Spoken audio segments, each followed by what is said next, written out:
So just in the beginning, we'll just collect our energies, 5 minutes silent meditation, bringing our mind to the breath.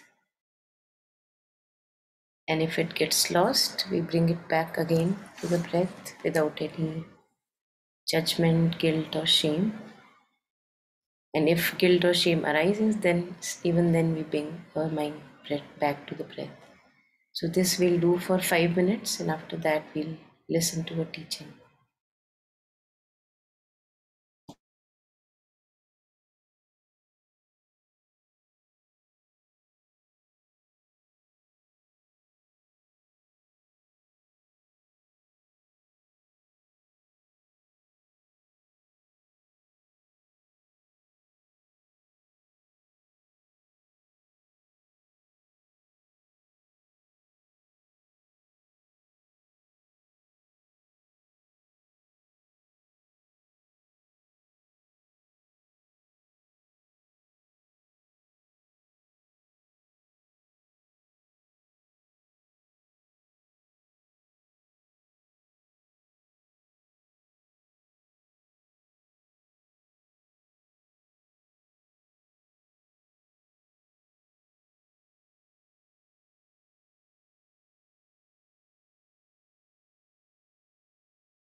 And if we move in between, if we physically make any movement, just being aware of that movement.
Any agitation, restlessness, if there is in the being, just being aware and staying with it.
So, this is one of the ways in which we tame the mind if we are ready.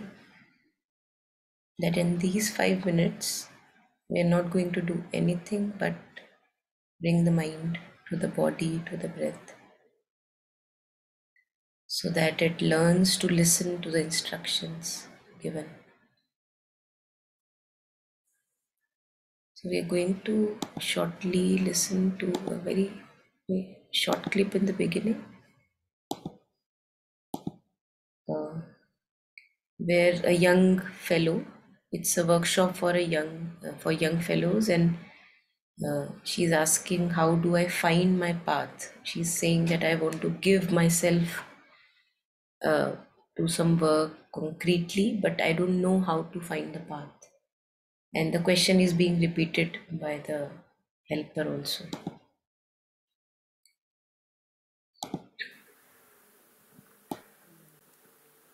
And Tirthai, I think our friend said that it's hard to find her path. Is it right? And the path of action, especially. How to listen to your heart and find the right action to take. Is it right? Yeah. Well, that is why we come to the retreat, in order to have a chance to sit down and look at ourselves, what we really want, what is we really want to do. I think what I would like to do is to put some peace inside myself.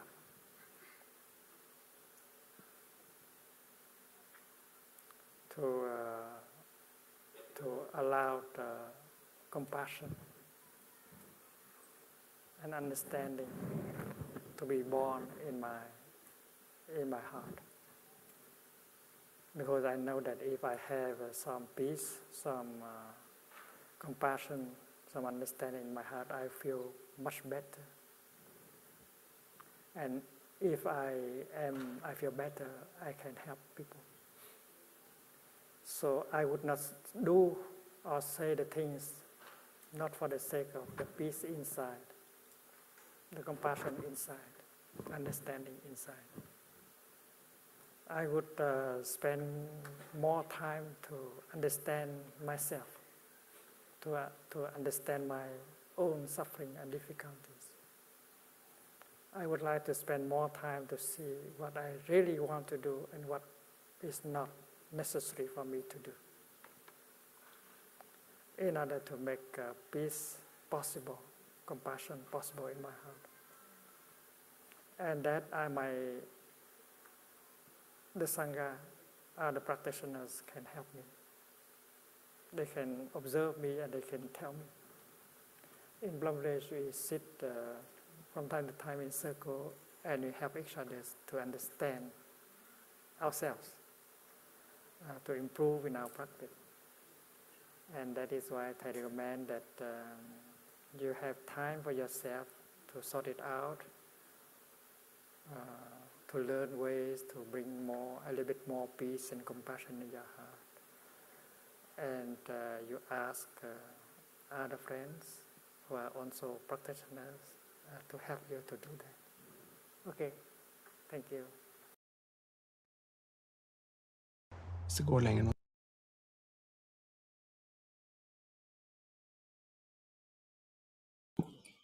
So we'll just take 2 minutes to reflect on the teaching, and then we can share a bit if we want to. 2 minutes in silence, reflecting upon the teaching.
So anything anyone wants to, maybe something which was more resonating than the rest from the teaching that we heard?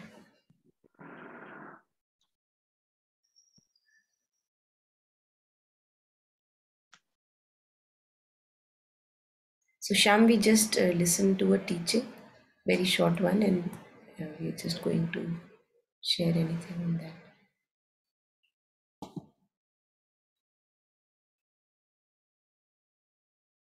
So for me, what stood out in this teaching was two things. One is that, in fact, three things. Usually whenever we do things, we mostly are doing it in a restlessness. How can this job give me some money? Or how can this place give me some comfort? How can this relationship give me something? So there's a lot of agitation within. What can I get? What can I get? So first he said that first to put peace and understanding in the heart. First to put peace and compassion in the heart. That's the first step. And the second, which shared, was that uh, I will look closely, which is also very much resonating with words of the mother, that I would look closely at myself, observe myself, and to know what is possible for me to do and what is not possible for me to do, because we all have our natural inclinations, svabhavas, and not everything is suited to everybody.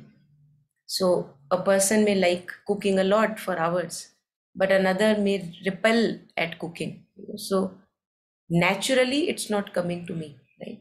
So we have to pick up threads from places which are near and then to places which are far. So we just cannot start from which is already far from me. So if according to my inclinations, natural inclinations, a few jobs or a few things are closely resonating, I would pick up them rather than picking up something which is maybe not resonating that much in the beginning.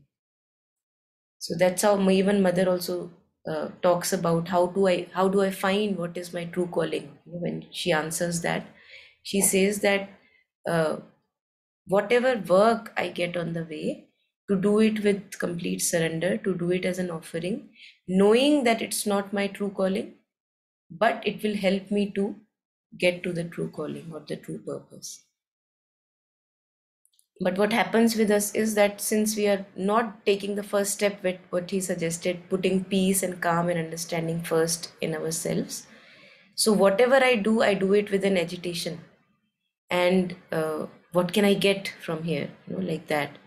And that's why we are frustrated in whatever temporary jobs we take up. So it's a very beautiful preparation. If whatever job, little job, it could be a homely core I may have at hand. We don't have to work in an office in order to surrender. So just doing it with a sense of how can I benefit through this job to others. If that becomes the path, then the life unfolds and the right job comes up to me by itself. I don't have to run around. And the last thing which he shares, that asking my friends, asking people who are like-minded, who understand what I am looking for or my state of being, taking help from the community or the sangha as he was sharing, in order to reflect or in order to know what they see, what I cannot see. Because many a times we are not able to, most of the times actually, we are just blinded to our own selves. So it's very good to take inputs from others, not everyone, because only from others who resonate, who you think would talk sensibly and would give kind of objective guidance, not biased. It's hard to find. That's why again and again we in Buddhism also we lay stress on the importance of finding refuge in the community, in the sangha. And sangha is anybody who is also walking the path, and there are not many who would be sincerely walking the path. So it helps when we talk out with people who are walking also the path, so that they can suggest from their own life also some few practical experiences. So that's finding refuge in the Sangha. We can't do it alone. No one ever did it alone. So we don't have to suffer. Yeah, so anything on this before we go move to the next one?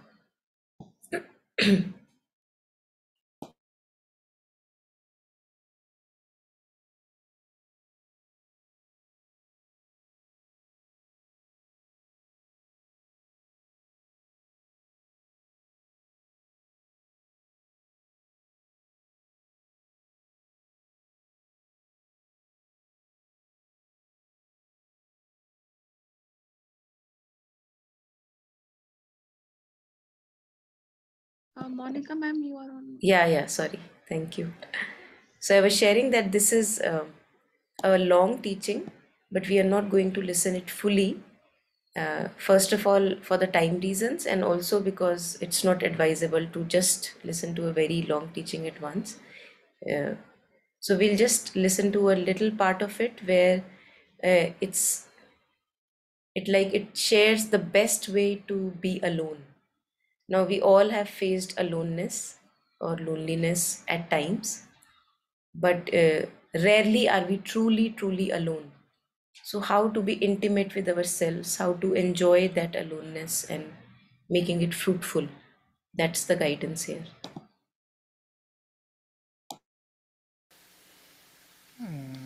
This morning when I climb with you on the hill, I practice arriving with every step, and I have arrived is the deepest kind of practice. Yeah, I'm sorry, I think I got disconnected. Just a second. To search for something else. In this practice, we know that enlightenment, happiness, joy, the kingdom of God, the pure land of the Buddha are all available in the here and the now. You need only to wake up in order to touch the happiness, to touch peace, to touch the kingdom of God, to touch the pure land of the Buddha in the here and the now.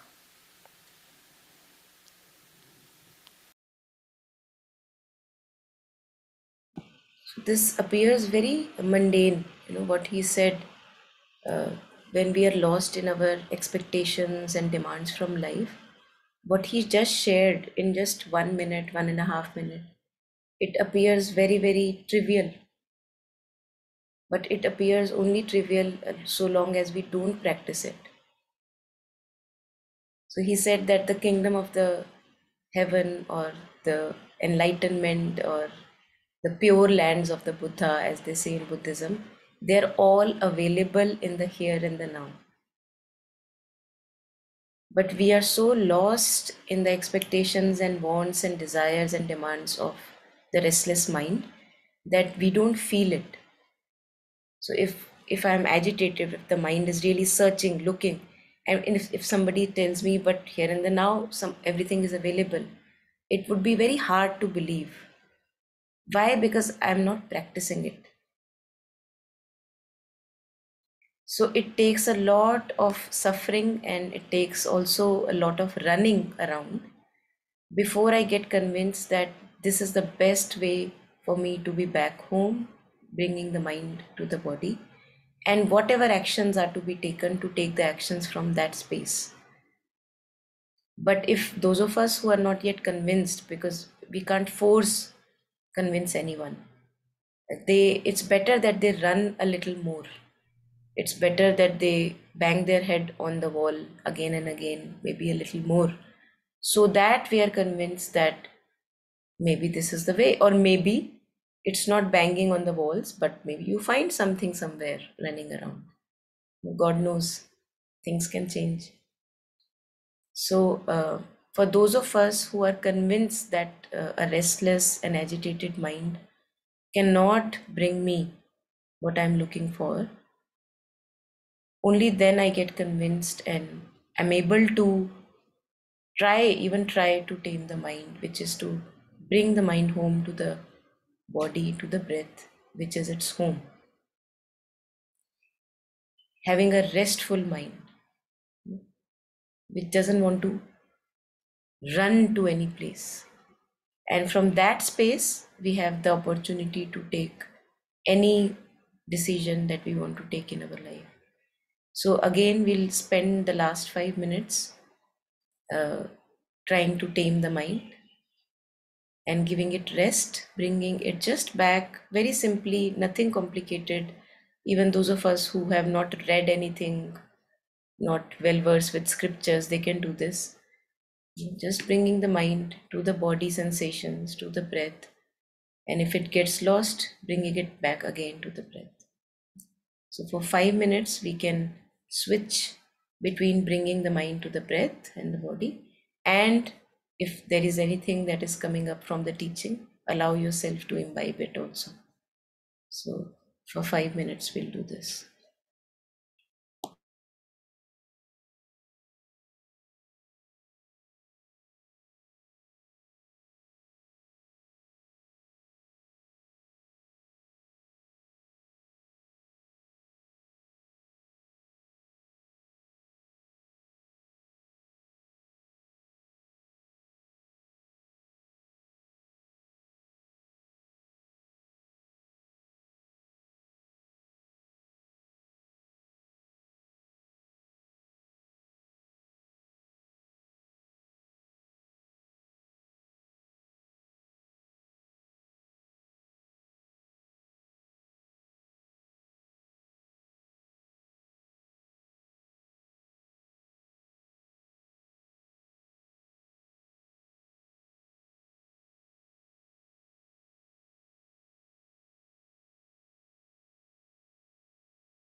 Just enjoying the oneness with the self.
Whatever work is done with a restful, peaceful, grounded mind, it cuts the previous karmas. And whatever we do with an agitated, restless mind, it always adds on to the burden. So it's my choice, whatever I want to do.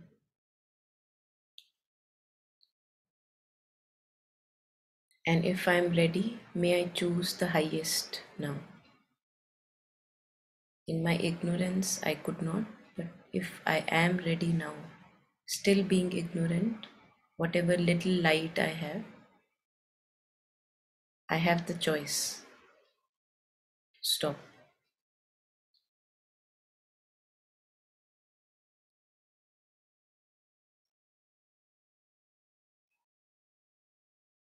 May we all choose our highest possibility in each moment.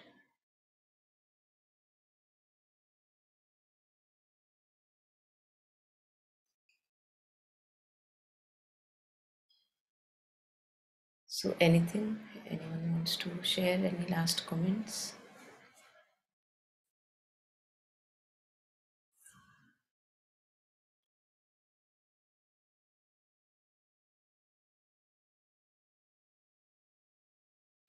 All right. So, thank you everyone for joining and have a good morning, good day.